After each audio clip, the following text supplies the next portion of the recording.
Hello YouTube, welcome back to the channel. Hopefully you are doing well. We are combining our team review and our trade targets video together this week. Just been absolutely flat stick and haven't been able to get in front of the camera. But if you've been enjoying the content, make sure you smash a thumbs up and you subscribe to the channel. But let's kick it off because this is going to be a big episode.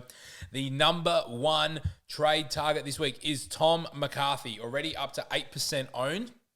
At this stage, I'm not sure if West Coast have named whether he will play this week, but it's very likely that he will. I'm sure regardless, we'll get somebody in at that 230K range. But what I like about Tom McCarthy is he's been averaging around the 90 mark in the VFL, went and dropped a 90 in his debut game at halfback for the Eagles. And I think we're going to see somebody in the outs who's going to correlate well. I think you just get him in. 230 defender, similar to what we had with Riley Bice, mature age, halfback. That's going to get, the ball. Doesn't mean he's going to be a long-term hold, but through these bye rounds, Tom McCarthy is going to be fantastic. Marcus Bontton brought in by 9.2 thousand coaches.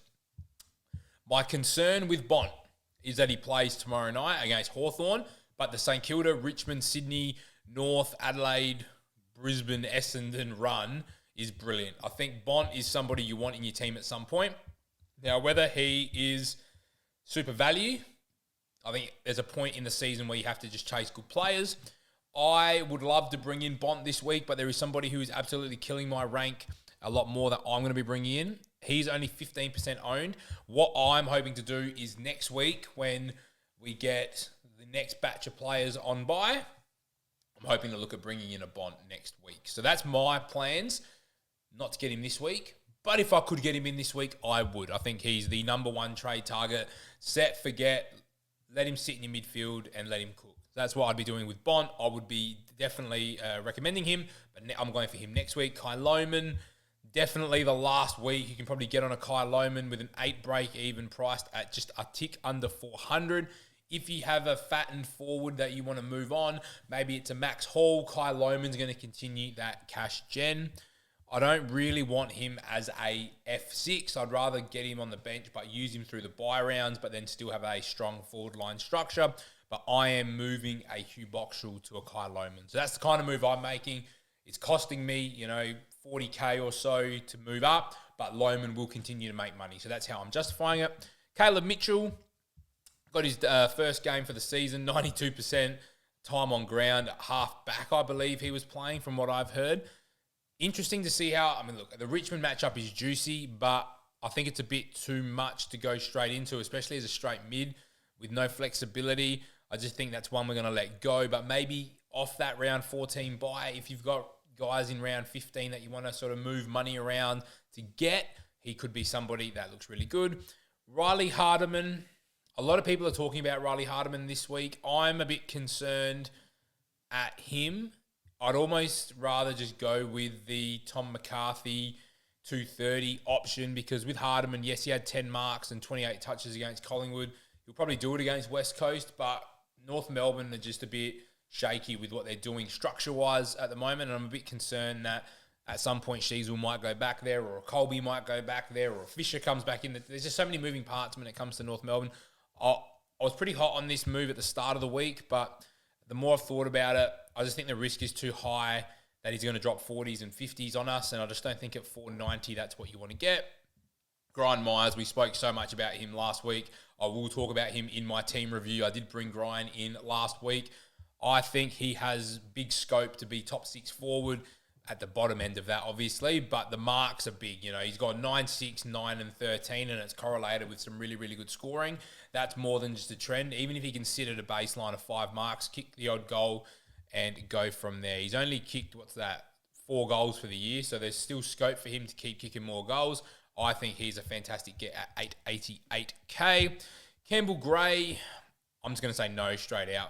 50 ceiling, Noah Bolter back in the side, too much of an issue.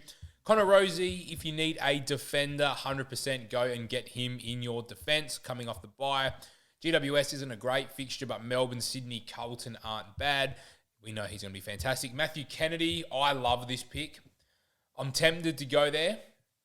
But again, there's a forward that I've not spoken about enough Well, I have spoken about him a lot, but I've had other issues happening in my side. I would love to be bringing in a Matt Kennedy this week. If you're choosing between Bont and Kennedy, I'm going Bont.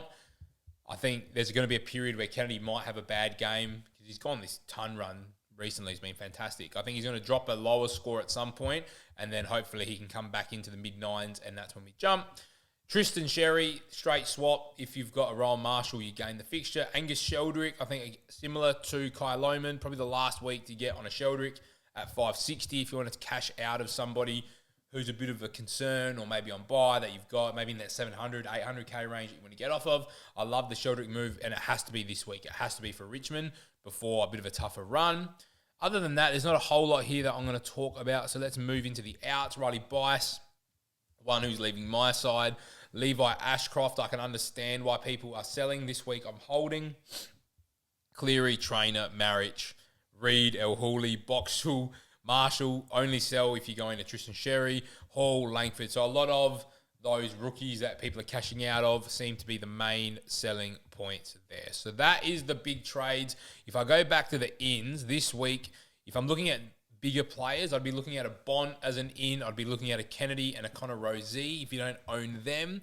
Other than that, there's not a whole lot of bigger players to bring in. I actually really like the Max Holmes pick. He really slowed up against West Coast, which is a bit unfortunate, but I think with the run that they've got, especially post their bye, Max Holmes could be an absolutely fantastic option as well. So he's a little sneaky one. Same with the Bailey Dale. I think the 64 against Geelong was a little bit of an outlier score. I think, he's going to have a 90-ish run, and this run for halfbacks is very, very good as well. So Bailey Dale, definitely somebody I would be looking at if you need a defender, but Connor Rozee first. My side from last week, because I didn't get a chance to do my review, overall rank is 2733. I had a round 12 ranking of 3549 with an 1836, which was a solid score. Whitfield, Malira, Dacos, fantastic. Roberts, fantastic. Riley Bice gone. Clark will deal with that. Again, the midfield, other than Zach Johnson and Hugh Boxall, all my normal midfielders all tonned up bar Jordan Dawson. And then in the forward line, Ryan Marich has been an absolute disaster 2 weeks owning him. Went him over Luke Jackson for the safety in the role, and then he's been thrown all over the place. So a little bit frustrating on that Ryan Marich move. It's definitely not my greatest move of the season, but I had to be a little bit conservative. End of the day, if I'd gone Jackson, I would have pocketed quite a few more points over the 2 weeks and probably wanted to hold him, but it would have put me in an interesting spot. My trades at this stage are Riley Bice out for a Tom McCarthy. And then we're going Ryan Marich out for Nick Martin and Boxall across for that 40-odd K to Kai Lohman. So that is how my side looks this week. Rozee, Whitfield, Nazar Wanganeen, Miller as on bye, but so Angus Clark will come in. Dacos, Roberts, McCarthy. So that's my best 6 defenders. So pretty solid 5 with a McCarthy. Then same with our midfield line. We've got Dawson, Dacos, Brayshaw, Ashcroft, Chera, Wines, Ashcroft, Long. Next week, I want to turn Levi into Bont. Then we've got Gawn and Sherry. Then Smith, Martin, Track, Rankin, Myers, Daniel. So that's my side with the Kai Lohman still there as an option on the bench. Hopefully next week I can turn a Cooper Simpson and a Campriali both down, or a Bustlinger down, and then get a Levi Ashcroft up is what I'm hoping. And wherever I can get Levi up to is probably what I'll have to take. Or at least I'll have a plethora of round 12 and 13 by players in order to do that. Or I can turn it into a forward of those same sides. So whether Bont gets away from me, or if it's a Butters, if it's Horn Francis ends up playing this week and I want to bring him in, I can move Caleb Daniel or Isaac Rankin into the midfield. So we've got plenty of options there. So if you've enjoyed this video, make sure you smash a thumbs up on the video, and I will see you guys very, very soon for another AFL Fantasy video.